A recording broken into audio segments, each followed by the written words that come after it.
Fun fact for today, did you know that the collective noun for a group of black cats is an abyss?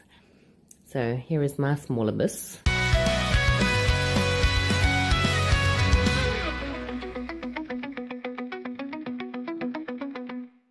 Alright, so I'm doing things a little differently today, just because I've already done the prep work. So we are making butter chicken curry, and I'm telling you up front that I'm using sauce packs by Ina Paarmans. So, but we'll get into that discussion. But for now, let's get into the ingredients. So about 1 kilogram of chicken. I tried to get equal parts of potato and I would have preferred butternut, but in this case it's pumpkin. So it's 500 grams of pumpkin and just a little over 500 grams of cubed potatoes. Some chopped onions, some coconut cream for later, and of course the butter chicken sauce packs. And I normally use shrimp, but unfortunately South Africa seems to be suffering a shrimp shortage. That's sibilance.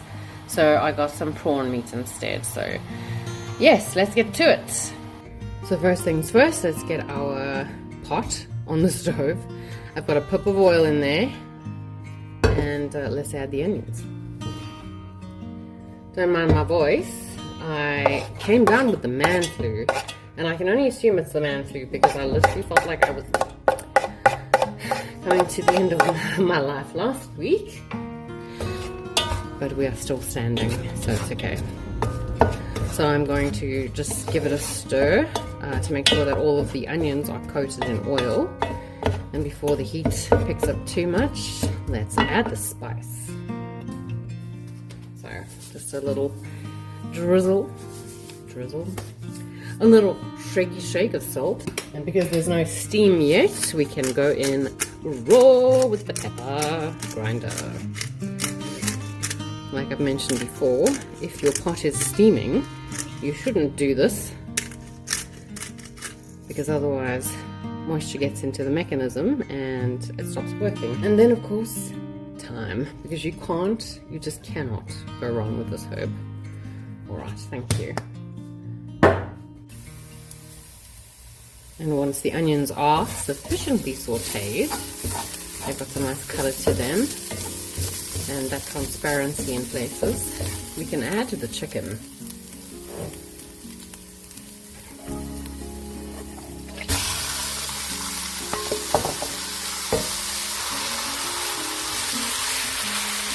Now, as you'll see, I cut the pieces fairly small, and the reason for this is very much like when I work with mince or ground beef as it's otherwise called. It is better that you hold the pot while you stir. Also, it's better to have smaller pieces because that way everyone gets meat in their meal. I've seen people put meat pieces the size of entire chicken fillets into a pot dish, and no guys, that's not it. And now what we're going to do is keep it on this heat. If there's any moisture, cook it out. Brown the chicken, and we'll move on from there. And as you can see, there is a little bit of fluid, but thankfully not too much. So I've just created a well in the center. The heat is still on high. We want to get rid of this so that we can brown the chicken. And because there are no shrimps and I'm using prawns, the prawns are quite large, so what I'll be doing in the meantime while the chicken is busy on the stove is I'm going to cut these down to size and have them ready for when they're needed. Okay, so now all of the water has cooked out. I'm starting to get that gorgeous smell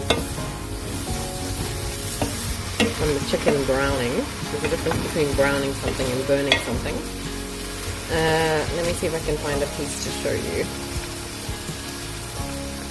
You see that lovely color on the chicken? That's what we want.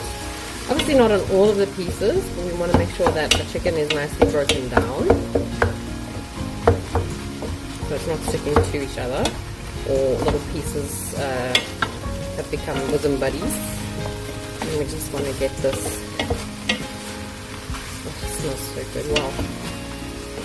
And all of that with a blocked nose. And I think that is actually looking perfect. Can you see how gorgeously browned this is? The light's a bit dodgy today. We've had miserable weather. So you'll just have to bear with the lighting that nature gave us. I'm going to add the prawns now. If you don't eat seafood, you can just supplement it with adding additional chicken. Okay, now because we've added stuff that was still semi-frozen, we're going to have more moisture that we need to cook out. So let's do that. Make our well again.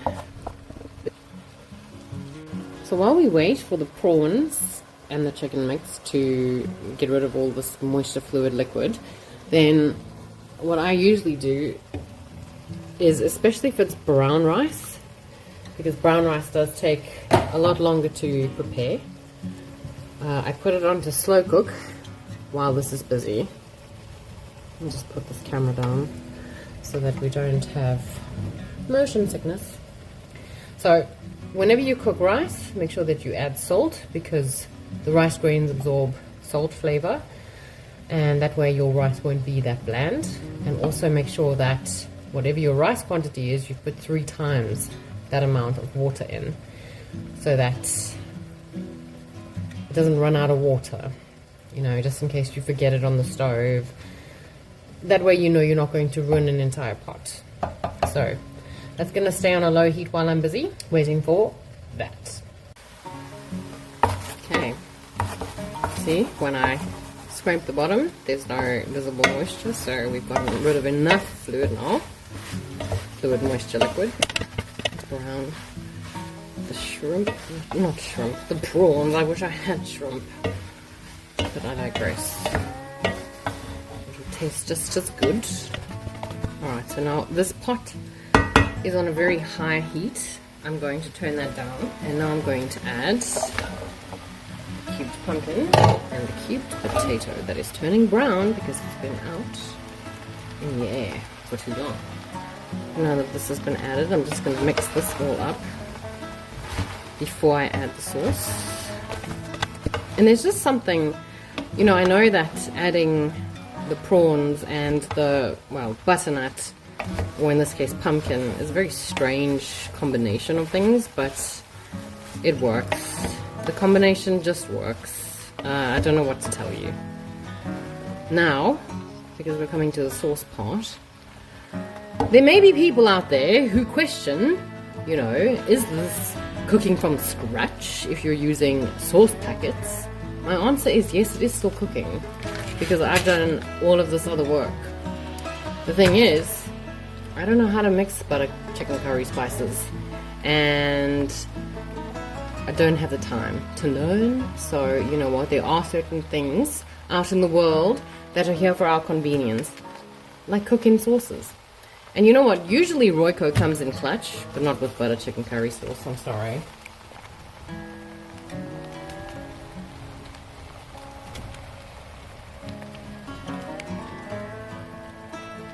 Now each of these sachets is 250 mils, so I've used 4 bags. That's a litre of butter chicken curry sauce, and I'm just going to top the rest up with water from the kettle. So while I waited for the kettle to boil, I mixed in the sauce. Now I'm just going to top it up. Let's cover everything. And we're going to give it another good stir. You want to keep it on a medium heat. You don't want the rolling boil situation. It's a simmer, a slow simmer, and well, you can speed it up by turning the temperature up, but you do so at your own peril. Now, what I was saying, or rather wanting to say about the sauce, I understand that not everyone will have access to this sauce, and obviously people have different tastes. So I'm going to make the assumption that If you live in a country that has grocery stores or shops, then you should be able to buy butter chicken curry. Thanks. Sauce.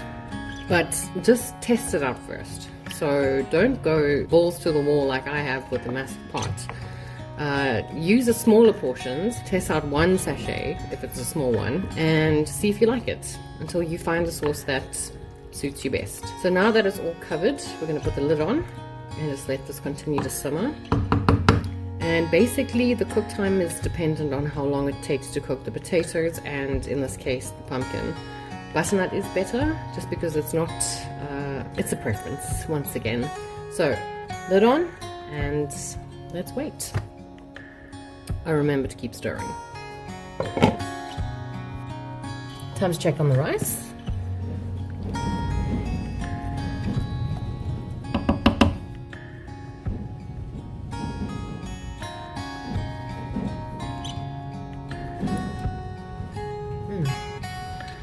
Cooked to perfection.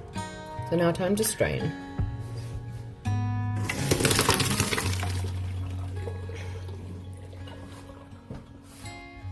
Okay, now this is about an hour later. This is on a very low heat, it's on 2, and my camera, or rather my phone, did that weird thing again. So even though it is on 2, this is simmering, because it's not a rolling boil. We've got a few plop plops, little bubbles, but yes, I don't know if I should test the status of things. Probably. I think the best way this is going to work is if I actually pick up a piece of something and see how easily the fork goes in. I mean, it's going in pretty well. See, I'm more concerned about the potatoes cooking because they will arguably take longer to cook than butternut or pumpkin. So let's give this a taste. That's good. I like where this is going. So now, it wouldn't be me if I didn't add more salt. And once again, I know that looks like a lot of salt, but it's not. It's just the right amount. Now I'm not going to add any more fluid moisture liquid because this is sufficient. Everything is cooking very nicely, and I think another way you can tell when it's cooked to where it should be is when sharp edges of things like potato and pumpkin start rounding off a little bit. Now we'll just leave this on. Well, I will leave mine on for a little bit longer, but if yours is ready you can take it off. The coconut cream, you can also use normal cream. I usually add about 250 mils, so I'll be doing that but with coconut cream. The reason why I have not added it yet is because anything that is creamy in nature tends to separate if it's cooked for too long. So in this case, once this is close to completion and about 10 minutes from taking off the stove, I will add in that coconut cream. So let's leave this for now. Okay, and it should be just about done. What do you make the noise for?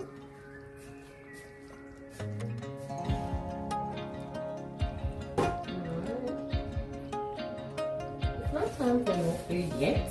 Come guys, get out from under my feet. Okay, make sure you hold the pot. Smells amazing. Even through my snotty nose. Okay, nothing sticking. And now we will add the coconut cream. Yeah, we will. We will. What are you doing? Are you silly? Are you silly? Are you silly, boys and girls? Oh my love. Oh no. Alright, so I had to decant it into a separate container. And now it's thickened up quite a bit because I kept it in the fridge. So let me just get this all in.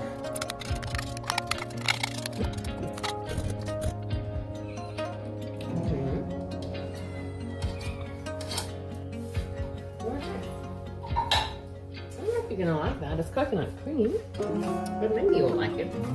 Alright, so now that these little babies are busy, contrary to popular belief, most cats are actually lactose intolerant, so I guess it works out. Now we just want to stir this in, and you see it just gives it that last little creamy something. And also it's now brought the temperature down because it came straight out of the fridge. But yes, just keep stirring until all of the cream has dissolved, I guess. Dissolved? In my case, the coconut cream dissolved, or is dissolving, but a normal cream, I don't think you have this problem.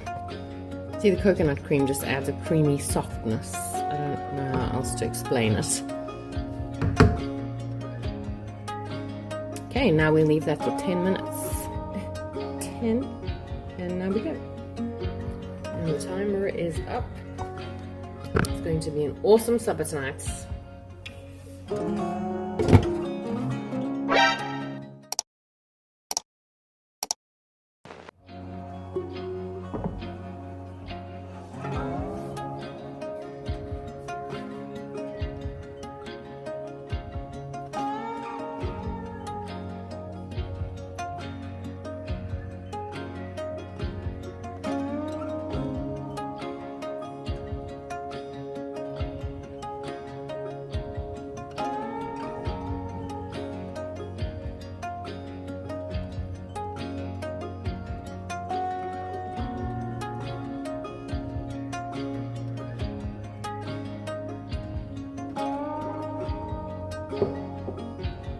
Here we go.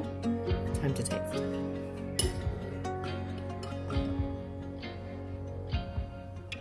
I know, it smells amazing, right?